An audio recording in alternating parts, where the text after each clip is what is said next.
मुंबई शहर के नजदीक रामपुर नाम का एक छोटा सा आधुनिक गांव था। उस गांव में अभिमन्यु नाम का एक व्यक्ति अपनी पत्नी निधि के साथ एक छोटा सा रेस्टोरेंट चलाता था। बाहर से आने जाने वाले सभी व्यक्ति ज्यादातर अभिमन्यु के रेस्टोरेंट में ही भोजन करना पसंद करते थे। अभिमन्यु की पत्नी ग्राहकों के लिए भोजन अपने हाथों से तैयार करती थी। एक दिन की बात है, बैंक का मैनेजर ताराचंद अपनी पत्नी अनीता के साथ अभिमन्यु के रेस्टोरेंट में भोजन करने के लिए आया। तुम्हारे रेस्टोरेंट की चाउमीन की प्रशंसा तो दूर दूर तक है। आज मेरी पत्नी का चाउमीन खाने का मन हुआ तो मैंने सोचा कि सीधा तुम्हारे रेस्टोरेंट में ले आऊं। जी बिल्कुल, क्या है कि ग्राहकों के लिए मेरी पत्नी स्वयं भोजन तैयार करती है। तो फिर देर किस बात की है, जल्दी से एक एक प्लेट चाउमीन लगवाओ, पेट में चूहे दौड़ रहे हैं। अभिमन्यु ने खुशी खुशी ताराचंद और उसकी पत्नी को एक एक प्लेट चाउमीन लगवा दी। वाकई अभिमन्यु, जैसा सुना था वैसा ही पाया। मुझे आपसे एक बात भी करनी है ताराचंद जी। इस महीने मैं बैंक की इंस्टॉलमेंट नहीं चुका पाऊंगा। मेरा बेटा मुंबई शहर में पढ़ता है और उसकी इस महीने फीस जमा होनी है। अरे तो इसमें चिंता की क्या बात है, तुम कहीं भागे थोड़ी ना जा रहे हो। और वैसे भी मैं तो तुम्हें 2 गुना लोन देने के लिए तैयार हूँ। मैं तो कहता हूँ कि तुम इस रेस्टोरेंट को और बढ़ा लो, इसे एक बहुत अच्छे होटल में कन्वर्ट कर दो। नहीं नहीं ताराचंद जी, मैं अपने इस छोटे से रेस्टोरेंट में ही बहुत खुश हूँ। मैं और बैंकों के चक्कर काटने से बच गया। ताराचंद रेस्टोरेंट से बाहर निकल गया और अभिमन्यु के रेस्टोरेंट के ठीक सामने बने एक बड़े से रेस्टोरेंट को देखकर मुस्कुराने लगा। ये तो अभिमन्यु के रेस्टोरेंट से बड़ा और काफी अच्छा मालूम होता है। हाँ, रेस्टोरेंट अभिमन्यु के रेस्टोरेंट से काफी बड़ा है। ये ब्रजेश का रेस्टोरेंट है, लेकिन फिर भी आसपास के लोग अभिमन्यु के रेस्टोरेंट का खाना ही पसंद करते हैं। बैंक मैनेजर ताराचंद अपनी पत्नी के साथ कार में बैठकर चला गया। उसकी बातें दूसरे रेस्टोरेंट का मालिक ब्रजेश अपने नौकर सत्यम के साथ पीछे से चुपके से सुन रहा था। सुना मालिक, एक तो इस बैंक मैनेजर ने आपके लोन की फाइल रिजेक्ट कर दी, ऊपर से ये अभिमन्यु के रेस्टोरेंट के भोजन की तारीफ और कर रहा है, वो भी अपनी पत्नी के सामने, और हमारे रेस्टोरेंट की बुराई कर रहा है। अगर ऐसा ही रहा ना तो वो दिन दूर नहीं कि हमारे रेस्टोरेंट में बड़े बड़े और मोटे ताले लगते हुए नजर आएंगे। तुमसे कितनी बार बोला है सत्यम कि अच्छा अच्छा बोला करो, वो दिन कभी नहीं आएगा। कैसे नहीं आएगा मालिक? देखिए ना, दिन ब दिन हमारे रेस्टोरेंट में ग्राहकों की संख्या कम होती जा रही है। ये बात तो तुम्हारी बिल्कुल सही है सत्यम, कि अभिमन्यु के रेस्टोरेंट की वजह से मुझे बहुत नुकसान उठाना पड़ रहा है। अभिमन्यु के रेस्टोरेंट में सारा भोजन उसकी पत्नी निधि तैयार करती है। आप भी अपने रेस्टोरेंट का भोजन अपनी पत्नी से तैयार क्यों नहीं करवाते? ये कैसी बातें कर रहे हो तुम? मेरी पत्नी को तो भोजन बनाना ही नहीं आता। पिछली बार तुमने खुद उसके हाथ के बने हुए आलू के पराठे खाए थे और अगले दिन तुम बीमार पड़ गए थे। इसमें तो कोई शक नहीं।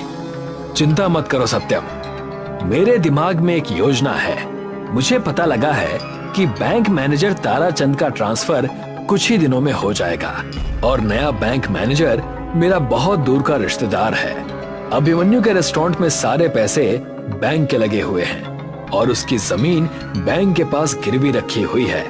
मैं अपनी खोपड़ी से ऐसा चक्कर चलाऊंगा कि अभिमन्यु सड़क पर आ जाएगा। अपने रेस्टोरेंट के अंदर जाकर बैठ गए। तभी वहां पर एक अजीब सा दिखने वाला व्यक्ति, जिसने बहुत गंदा कोट पहन रखा था, रेस्टोरेंट में आकर बैठ गया। मुझे बहुत जोरों की भूख लगी है, जल्दी से बर्गर, पिज्जा और एक ब्लैक कॉफी लेकर आओ। सत्यम उस व्यक्ति को देखकर बुरा सा मुंह बनाते हुए बोला, तुमने कितने गंदे कपड़े पहन रखे हैं। जिस कुर्सी पर तुम बैठे हो, जानते भी हो वो कुर्सी कितनी महंगी है। तुम्हारी वजह से ये कुर्सी भी गंदी हो गई। किस तरह के व्यक्ति हो तुम? तुम्हारे मालिक ने तुम्हें ग्राहकों का सम्मान करना नहीं सिखाया? तुम्हें पता नहीं ग्राहकों से किस तरह से बात की जाती है? हाँ, मुझे सिखाया है, मुझे सब पता है ग्राहकों से कैसे बात की जाती है। ग्राहक भी तुम्हारे जैसे गंदे कपड़े पहनकर इतने आलीशान और अच्छे रेस्टोरेंट में नहीं आते। बस बहुत हो गया, अब तुम मेरा अपमान कर रहे हो। देखो, तुम मुझे नहीं जानते मैं कौन हूँ, और हाँ, किसी भी व्यक्ति के कपड़ों से उसके व्यक्तित्व का अंदाजा नहीं लगाया जा सकता। कभी कभी आंखों के सामने नजर आने वाला सच भी सच नहीं होता। लगता है कोई पुरानी घिसी पिटी हिंदी पिक्चर देखकर आए हो तुम। तभी वहां पर ब्रिजेश आ गया। क्या हुआ सत्यम, क्या बहसबाजी हो रही है? देखिए ना मालिक, इस व्यक्ति ने कितने गंदे कपड़े पहन रखे हैं। इसके कोट की हालत देखिए, ऐसा लगता है जैसे कि सालों से कोट की धुलाई ही नहीं हुई है। ऊपर से ये व्यक्ति आपके ऊपर आरोप लगा रहा है। मेरे ऊपर आरोप लगा रहा है? मैं कुछ समझा नहीं। बोल रहा है कि तुम्हारे मालिक ने तुम्हें ग्राहकों से बात करने की तमीज नहीं सिखाई। हाँ तो क्या गलत बोल रहा हूँ मैं? तुम्हारा नौकर मेरा ऑर्डर लेने की बजाय मेरे कपड़ों को देख रहा है। इस रेस्टोरेंट में तुम्हारे जैसे गंदे दिखने वाले व्यक्ति नहीं आते। मेरे नौकर ने बिल्कुल सही कहा। मुझे भी शक है कि तुम्हारी जेब में पैसे होंगे या नहीं। तुम्हारी जगह यहाँ नहीं है, वो सामने वाले उस रेस्टोरेंट में है। जाओ, जाकर वहीं बैठो। ब्रिजेश की बात सुनकर वो व्यक्ति क्रोधित होकर उठकर खड़ा हो गया और सीधा अभिमन्यु के रेस्टोरेंट में जाकर बैठ गया। जी, क्या लेंगे आप? मुझे एक चीज बर्गर और बढ़िया सी ब्लैक कॉफी। जी, अभी लगवाता हूँ। अभिमन्यु ने तुरंत उस व्यक्ति का ऑर्डर लगवा दिया। वो व्यक्ति बर्गर और ब्लैक कॉफी पीकर बहुत खुश होकर बोला, वाकई मैंने तुम्हारे रेस्टोरेंट की प्रशंसा सुनी थी। लोग तुम्हारे रेस्टोरेंट की बिल्कुल सही प्रशंसा करते हैं और तुम्हारी ब्लैक कॉफी पीकर तो मुझे मजा आ गया। जी, बहुत बहुत धन्यवाद। इतना कहकर वो व्यक्ति अपनी जेब टटोलने लगा। कुछ देर बाद वो अभिमन्यु की ओर देखकर बोला, मुझे माफ करना यंग मैन, मैं अपना वॉलेट घर पर ही भूल आया। कोई बात नहीं, जब आपकी मर्जी हो आप आकर पैसे दे जाना। तुम तो वाकई बहुत अच्छे इंसान हो। एक तुम हो और एक तुम्हारा पड़ोसी, जिसमें ग्राहकों से बात करने की तमीज भी नहीं है, और मैं तुम्हारे स्वभाव से बहुत प्रसन्न हूँ। इतना कहकर उस व्यक्ति ने एक छोटा सा चमकने वाला हीरा अभिमन्यु को पकड़ा दिया। ये तो डायमंड है, ये आप मुझे क्यों दे रहे हैं? नहीं, ये डायमंड नहीं है बेटा, ये एक गैजेट है। कुछ समय के बाद हो सकता है कि तुम्हें इसकी आवश्यकता पड़े। इसे अपने पास संभाल कर रखना। अगर जीवन में कभी दोबारा मुलाकात हुई तो मैं तुम्हें अपने बारे में जरूर बताऊंगा। इतना कहकर वो व्यक्ति वहां से चला गया। उसके जाते ही निधि अभिमन्यु से बोली, कौन था ये? पता नहीं निधि, लेकिन वो जो भी था उसकी आंखों को देखकर मुझे ऐसा महसूस हुआ जैसे कि वो कोई बहुत ही बड़े व्यक्तित्व का मालिक हो। लेकिन उसने कपड़े तो काफी गंदे पहन रखे थे। किसी के कपड़ों को देखकर उसके व्यक्तित्व का अंदाजा नहीं लगाया जा सकता निधि। उसकी आंखों की चमक और चेहरे की झुर्रियां सब कुछ कह देती हैं। बस पढ़ने वाला होना चाहिए। कुछ दिन ऐसे ही बीत गए और एक दिन बैंक मैनेजर ताराचंद का ट्रांसफर हो गया और उसकी जगह ब्रिजेश का रिश्तेदार टिल्लू मैनेजर बनकर बैंक में आया। ब्रिजेश टिल्लू की चापलूसी करता हुआ बैंक में पहुंचकर बोला, मैं आपका काफी दिनों से इंतजार कर रहा था। मैं जानता हूं ब्रिजेश, इस गांव में मेरा ट्रांसफर करने के लिए तुमने कितनी मेहनत की है। आपके जैसा ईमानदार बैंक मैनेजर आज के दौर में कहां है। तुम कहना क्या चाहते हो? मेरे रेस्टोरेंट के सामने अभिमन्यु नाम का व्यक्ति रेस्टोरेंट चलाता है। उसके रेस्टोरेंट में सारा पैसा बैंक का लगा हुआ है, लेकिन वो अपने आप को बैंक का मालिक समझता है। उसकी जब मर्जी होती है वो बैंक की इंस्टॉलमेंट चुकाता है और जब मर्जी नहीं होती नहीं चुकाता। नियम के मुताबिक उसे 1 साल के अंदर अपना लोन क्लियर कर देना था, मगर आज उसके लोन को पूरे 3 साल हो चुके हैं। पिछले वाले बैंक मैनेजर उसके फेवर में रहते थे। मैं चाहता हूँ कि आप अपना सारा पैसा उससे ले लीजिए। अब तुम्हारा दूर का रिश्तेदार हूँ ब्रिजेश, तो तुम्हारे लिए इतना तो कर ही सकता हूँ, लेकिन तुम तो जानते हो कि रिश्तेदारी से ही सब कुछ नहीं होता। तुम समझ रहे हो ना मैं क्या कहना चाह रहा हूँ? जी, मैं आपके एक एक शब्द का मतलब समझ गया। आपके घर पर आपका इनाम पहुंच जाएगा। तो फिर निश्चिंत होकर सो जाओ। 24 घंटे में अभिमन्यु सड़क पर आ गया, इस बात की खबर तुम्हें मिल जाएगी। अगले दिन बैंक मैनेजर टिल्लू सारे पेपर लेकर अभिमन्यु के रेस्टोरेंट में पहुंच गया और बैंक के सारे पैसे एक साथ देने की बात करने लगा। मैं सारे पैसे एक साथ नहीं दे सकता, मुझे कुछ तो वक्त दीजिए।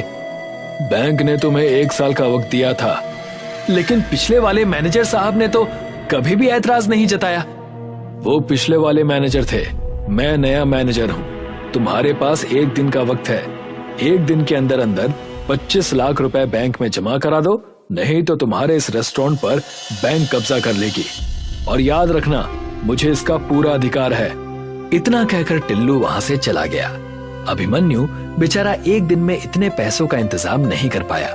बैंक मैनेजर ने बड़ी चालाकी से अभिमन्यु का घर और रेस्टोरेंट कब्जा लिया और अभिमन्यु को घर से बाहर निकाल दिया।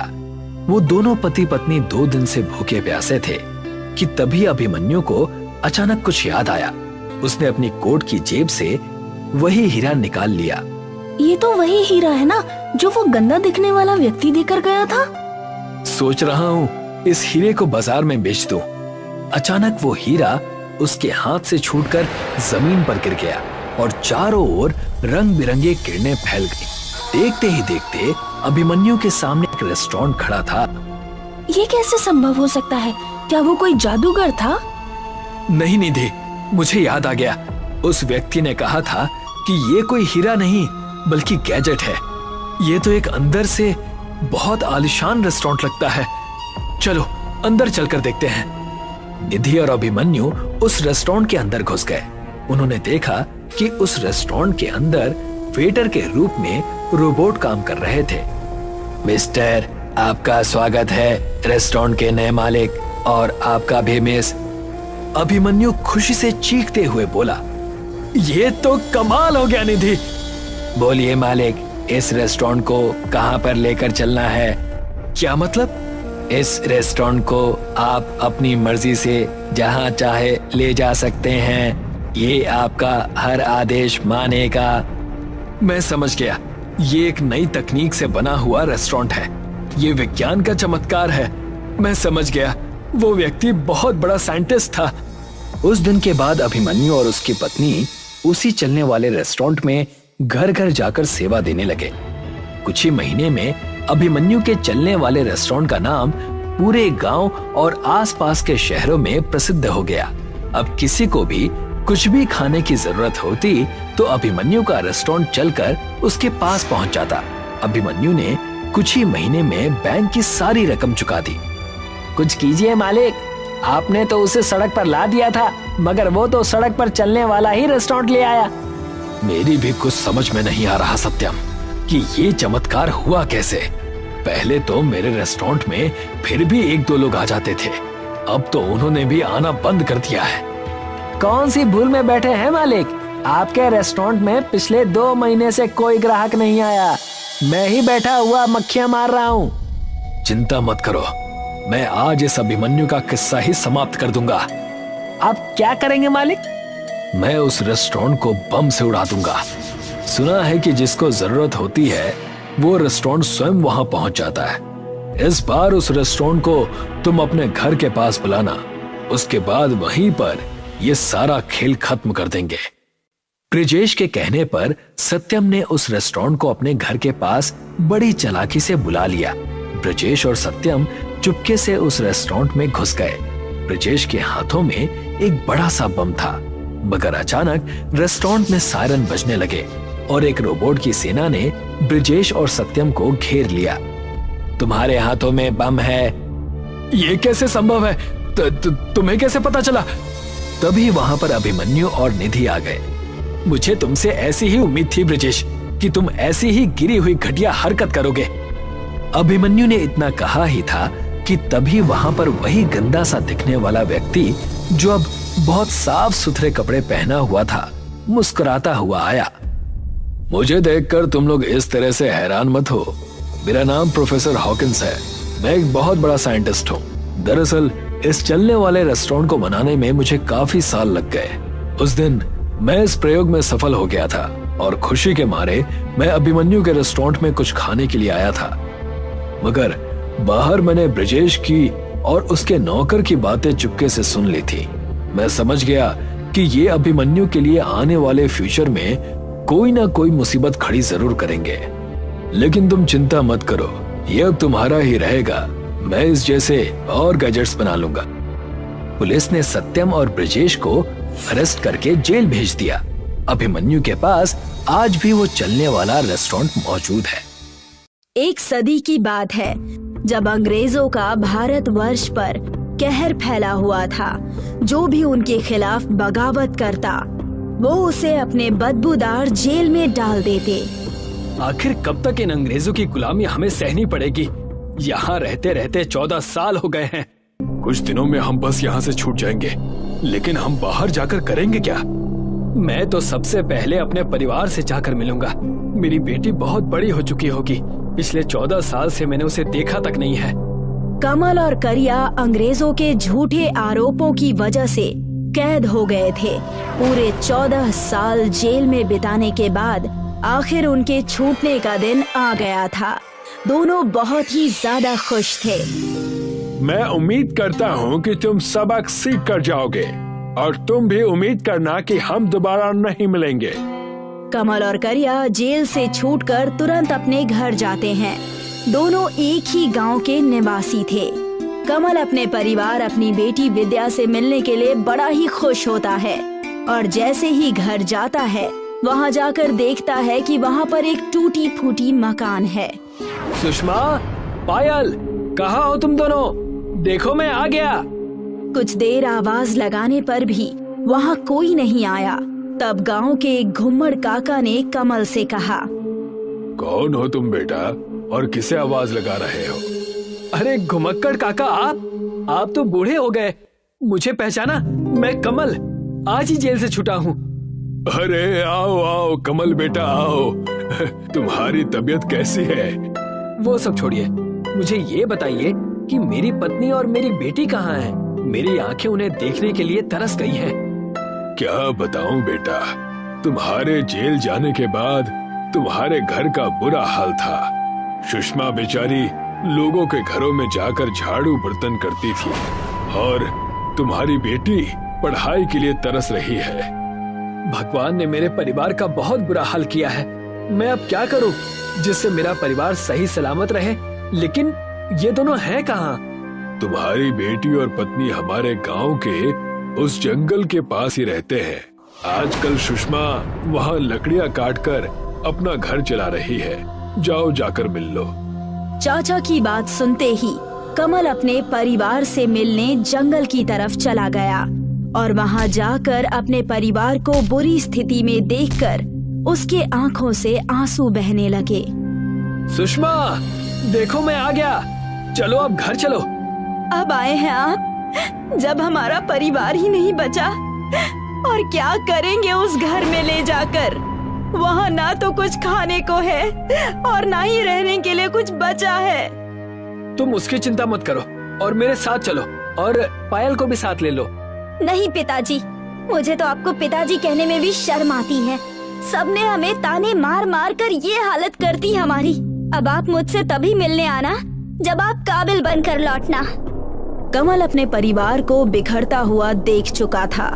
वो वहाँ से चुपचाप मायूस होकर चला जाता है और सारी बातें करिया को बताता है।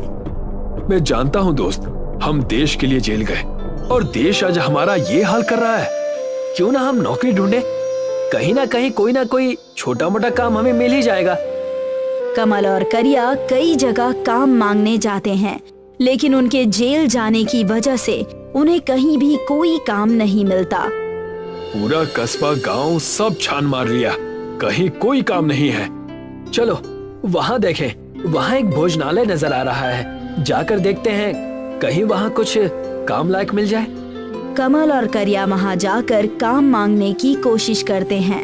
तब वहाँ की मालकिन उनसे कहती है, चले जाओ यहाँ से। तुम चोरों का क्या भरोसा? कहीं मेरे ही यहाँ कोई लूटपाट कर दी तो? चले जाओ यहाँ से। करिया और कमल वहाँ से भी निराश होकर चले जाते हैं। कई दिनों तक प्रयास करने के बाद भी उनके हाथ कुछ भी नहीं लगता। तब कमल कहता है, ये सब उस जेल की वजह से हुआ है। ना हम जेल जाते ना ये सब होता। तो चलो उसी जेल के पास। कमल और करिया उस जेल के पास जाते हैं जहां वो 14 साल से रह रहे थे और वहां जाकर उसी अंग्रेज जेलर से कहते हैं, तुमने हमें बेमतलब के 14 साल जेल में रखा, जिस वजह से ना तो हमारे पास काम है और ना ही खाना। और हमारा परिवार तो हमसे मिलने से भी डर रहा है।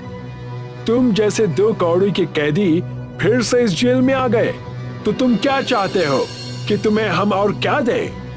आप हमें काम दीजिए और क्या, नहीं तो तुम्हारी खैर नहीं। मैं तंग आ गया हूँ तुम जैसों से मिल मिलकर। हमेशा तुम्हारे जैसे कैदी यहाँ आकर काम की भीख मांगते हैं। क्या कहा? हमारे जैसे और हैं? क्या तुम बता सकते हो कि वो कहाँ मिलेंगे? खुद जाकर देख लो, मैं तुम्हारा नौकर नहीं हूँ। कमल और करिया सारे बेरोजगार जेल कैदियों को ढूंढने लगे।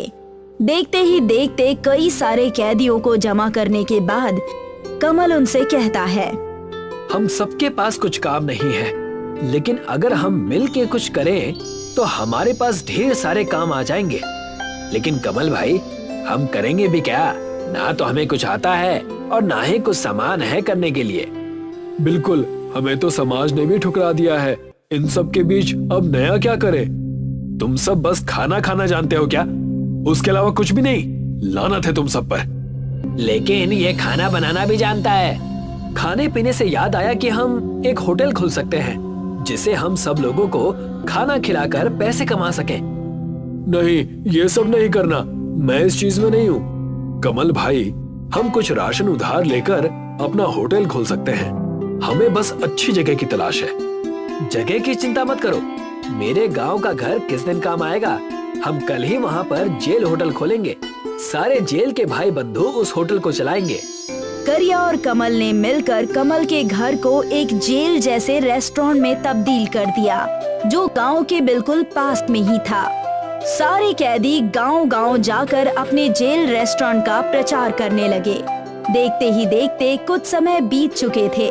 कमल का जेल रेस्टोरेंट चलने लगा था। कमल और उसके साथी कैदियों की मेहनत रंग ला रही थी। भाई साहब, क्या आप मुझे आलू का पराठा और सरसों की सब्जी देंगे? हाँ बिल्कुल, मिलेगा ना। आप जाकर टेबल पर बैठ जाइए। जेल रेस्टोरेंट है, इसका ये मतलब नहीं कि तुम हमें जेल जैसा ही खाना दो। याद रखना, मैं बहुत खतरनाक हूँ।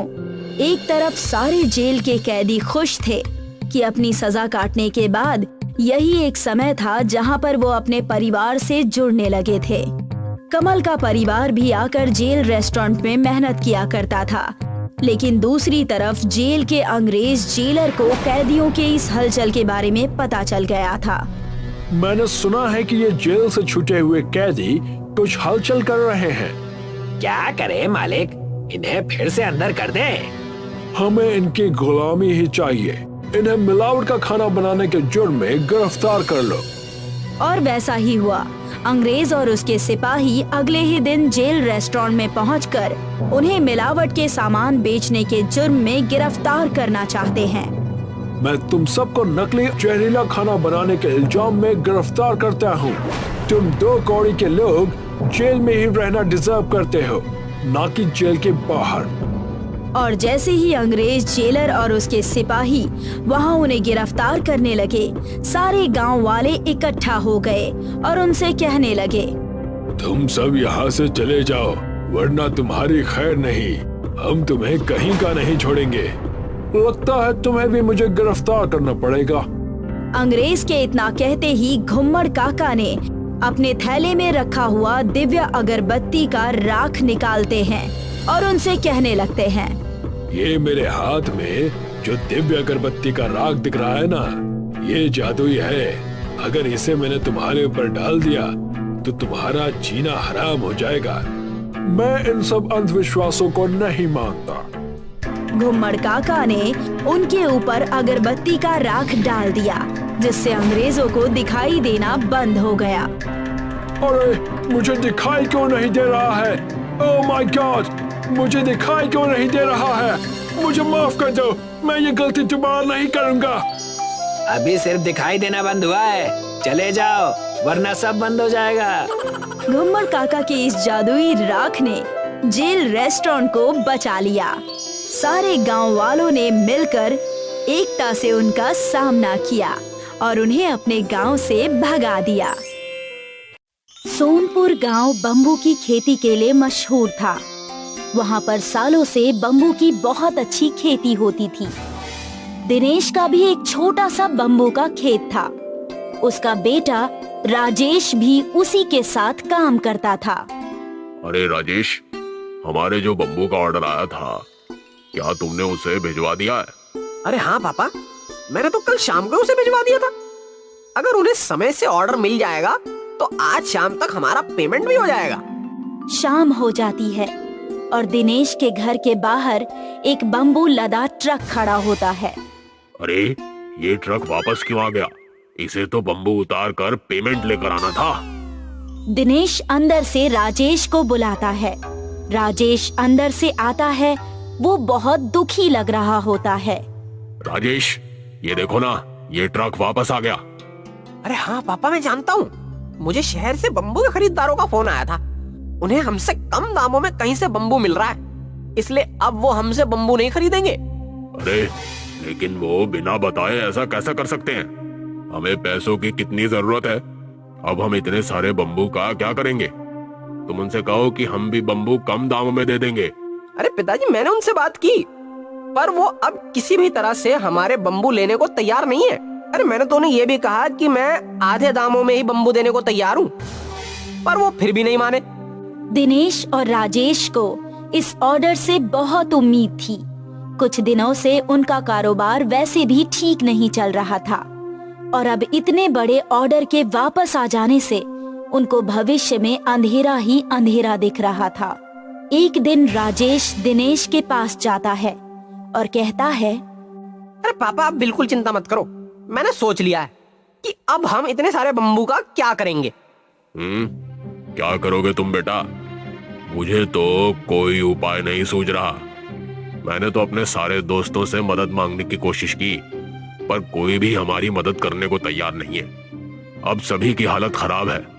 मार्केट में बम्बू के दाम भी गिरते जा रहे हैं। अरे हाँ पापा, इसलिए मैंने सोचा है कि अब हम बम्बू का कारोबार नहीं करेंगे। अरे बेटा, हमारे पास और है ही क्या? हम और क्या कर सकते हैं? अरे पिताजी, अब हम पिज्जा बनाएंगे। है? क्या? पिज्जा? वो कैसे? पापा, मेरे दोस्त का शहर से फोन आया था। मैंने उसे अपने हालात बताए तो उसने मुझे एक बहुत अच्छा उपाय बताया। शहर में पिज्जा का बहुत क्रेज है। अलग अलग तरह के पिज्जा मिलते हैं। उसमें से युवाओं का एक पसंदीदा है बम्बू पिज्जा। उसमें बम्बू को अंदर से खोखला करके पिज्जा बनाया जाता है। हम भी बम्बू पिज्जा का बिजनेस शुरू कर देते हैं। अरे पर बेटा, हमें तो इसके बारे में कुछ भी जानकारी नहीं है। अरे पापा, आप चिंता मत करो। अरे मेरे दोस्त ने कहा है वो हमारी हर तरीके से मदद करेगा। राजेश दिनेश के साथ मिलकर बम्बू पिज्जा बनाने की सारी तैयारी करता है और फिर धीरे धीरे बम्बू पिज्जा बनाना सीख जाता है। उसके बाद वो तय करता है कि वो एक दुकान बनाएगा। राजेश और दिनेश मिलकर बम्बू से अपना एक छोटा सा होटल बनाते हैं और उस होटल के दरवाजे से लेकर खिड़कियां, टेबल, कुर्सी सब कुछ बम्बू से बना होता है। शुरू में तो उनके होटल में कोई भी नहीं आता था, पर एक दिन कॉलेज के 2 लड़के उनके होटल में आते हैं। अरे भाई वाह सुरेश, देख कितना मस्त होटल है। ये तो पूरा बम्बू से बना हुआ है और यहाँ लिखा है हमारी स्पेशलिटी है बम्बू पिज्जा। चलो तो अब हम भी बम्बू पिज्जा ट्राई करके देखते हैं। हाँ, मैं ऑर्डर करता हूँ। सुरेश और विवेक 2 बम्बू पिज्जा का ऑर्डर करते हैं। अरे विवेक, तूने ध्यान दिया कि यहाँ पर सारे कुर्सी टेबल भी बम्बू से बने हुए हैं और देख बम्बू से सजावट भी कितनी अच्छी की है यार। आज प्लास्टिक के जमाने में ये इको फ्रेंडली होटल तो बहुत अच्छा है। इस तरह से हम सबको इको फ्रेंडली चीजों का इस्तेमाल करना चाहिए। मैं इस होटल के मालिक से बात करता हूँ कि उन्हें ऐसी होटल बनाने की प्रेरणा कहाँ से मिली। विवेक और सुरेश दिनेश को बुलाकर उससे सवाल पूछते हैं। अरे सच में आपका होटल तो बहुत अच्छा है। आपने ये सब कैसे किया? दिनेश उन दोनों को अपनी पूरी कहानी बताता है। विवेक और सुरेश को दिनेश की ये कहानी बहुत अच्छी लगती है। क्या आपका बिजनेस ठीक चल रहा है? क्या आप मुनाफे में हैं? देखिए, अभी तो हम मुनाफे में नहीं चल रहे, पर मैं पूरी उम्मीद करता हूँ कि आगे चलकर हमें मुनाफा जरूर होगा। हाँ, आप बहुत अलग कर रहे हो। आपको मुनाफा जरूर होगा। हम आपकी मदद करना चाहते हैं। हमारा एक YouTube चैनल है जिस पर हम नई नई चीजें डालते हैं। अगर आप इजाजत दें तो हम आपके होटल के बारे में अपने YouTube चैनल पर डालना चाहते हैं और Instagram पर भी। इस तरह से और भी लोगों को और कॉलेज के स्टूडेंट्स को आपके होटल के बारे में पता चलेगा और आपको प्रसिद्धि मिलेगी। सुरेश और विवेक वहाँ का बम्बू पिज्जा खाते हैं। दोनों को वो बहुत ज्यादा पसंद आता है। दोनों अपने कॉलेज के फ्रेंड्स के लिए भी 10 बम्बू पिज्जा पैक करवा लेते हैं। उसके बाद अगले दिन वो अपनी पूरी टीम लेकर उनके होटल की एक अच्छी सी वीडियो बनाते हैं और बम्बू पिज्जा बनाने वाले की रेसिपी को भी शूट करते हैं। उसके बाद वो उसे अपने YouTube पर डाल देते हैं। अरे तुम लोग हमारी मदद करने की कोशिश कर रहे हो। अरे मैं इसके लिए तुम्हारा बहुत बहुत आभारी हूँ। अरे नहीं अंकल, ऐसी नई चीजों को प्रमोट करना ही तो हमारा काम है। आज के जमाने में युवाओं को ऐसी इको फ्रेंडली और पर्यावरण के लिए हानि ना पहुंचाने वाली चीजों की बहुत जरूरत है। इन वीडियो से हमें जो भी फायदा होगा वो हम आपको दे देंगे। अरे विवेक, देखो बम्बू पिज्जा की रेसिपी पर तो एक ही घंटे में 1 लाख व्यूज आ गए भाई। 10,000 लाइक और 1000 कमेंट भी हैं। ये तो अभी तक हमारे चैनल की सबसे पॉपुलर वीडियो बन गई है। अब इस इको फ्रेंडली बम्बू होटल के बारे में बहुत से लोग जान जाएंगे। अंकल, अब आप फेमस होने वाले हो। इस तरह से बाप और बेटे के द्वारा शुरू किया गया बम्बू होटल फेमस हो जाता है। फिर वो धीरे धीरे मिलकर और भी शहरों में अपने ब्रांचेस खोलते हैं और इको फ्रेंडली बम्बू होटल और पिज्जा को पूरे देश में फेमस करते हैं।